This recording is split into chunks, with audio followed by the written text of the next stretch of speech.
Hello बच्चों, this is Radha and welcome to my channel Biology Adda for All. Today I have taken first chapter of biology of class 10th. So let's get started. First of all, I want to tell you that in biology we are going to study about life. So many times I have told you that biology is a subject in which we will study about the life. If I am telling you that we are going to study about life, so how do we differentiate between a living and a non-living organism?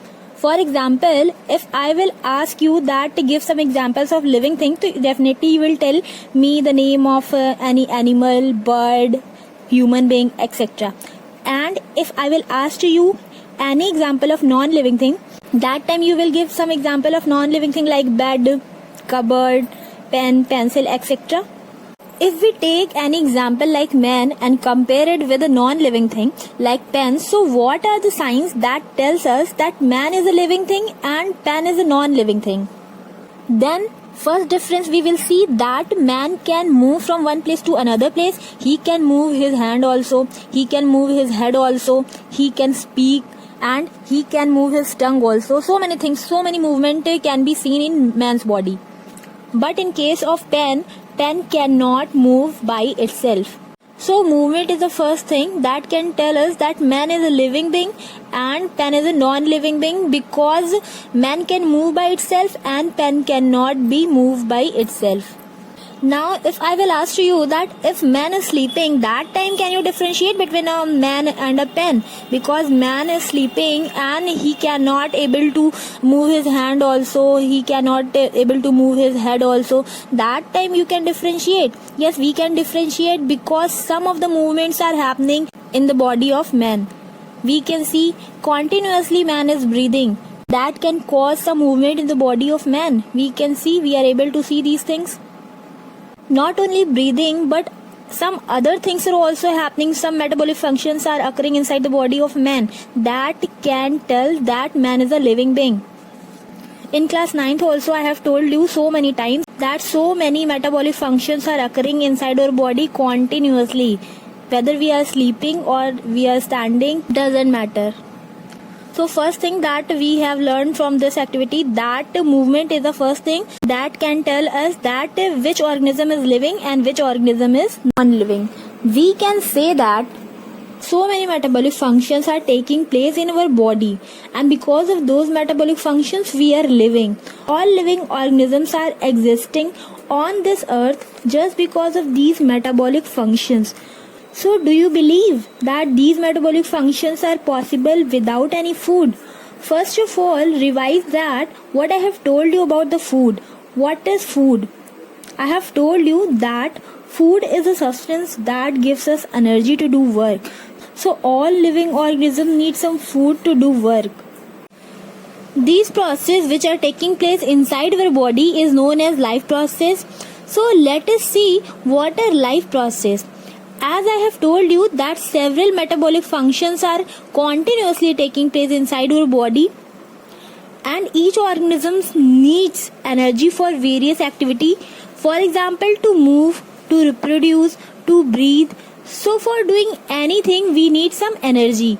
If we take example of plants, they also need some energy. In class 9th I have told you that plants can perform photosynthesis as well as respiration also. And due to respiration, when oxygen reacts with carbohydrate, then only they will get energy. So by this you can get clear that plants also need some energy for various metabolic functions. If you stop putting water in plants, they dry because they need some materials like carbon dioxide, light and water to synthesize their food.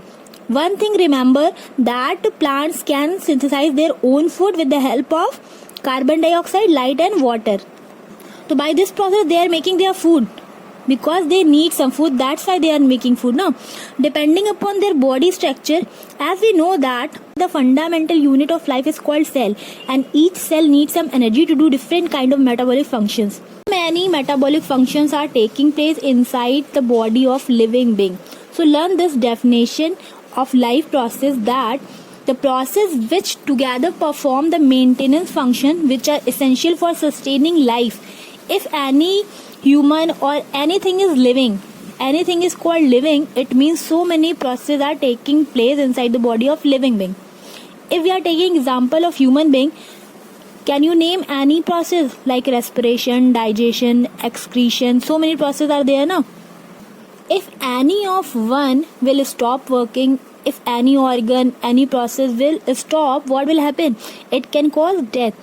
So for living being, all the processes are very necessary. Life process exist in both unicellular and multicellular life forms.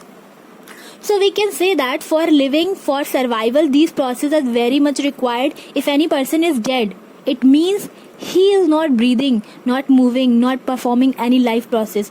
If we are taking example of any one cell organism like amoeba, I have told you about the amoeba in class 9, that amoeba is a single celled animal. It means its whole body is made up of only one cell. It also performs all the functions like respiration, excretion, digestion, etc. In amoeba, I have told you that only one cell is there. Now, all functions are taking place only in one cell. And in case of multicellular organisms, cells combine and make tissues, and tissues make organs, and tissues combine and make organs, and group of organs make organ system. Those perform different functions for the body. Each organ perform different function for body. For example, stomach. We are taking example of stomach. What is the work of stomach? Stomach plays an important role for digestion. If we are taking example of lungs, what is the work of lung? It is helpful for breathing. So in higher animals, they have some specialized organ for specific functions. If any one of them fail, it can cause damage to the body and cause death. So what are different life processes? Can you name them? Can you give some example? What are the different life processes? We are going to study about those processes in this chapter. First of all, movement. Second one is digestion, excretion, growth. So many functions are there. So I have told you that so many functions are there that is taking place in the body of living being, which is helping for the survival. If any living being is living, it means some of the processes taking place inside the body of that particular animal. All the living things which are alive have some common characteristics or feature which make them different from non-living things. It means some of the features are there, those are working and differentiating living beings from non-living beings.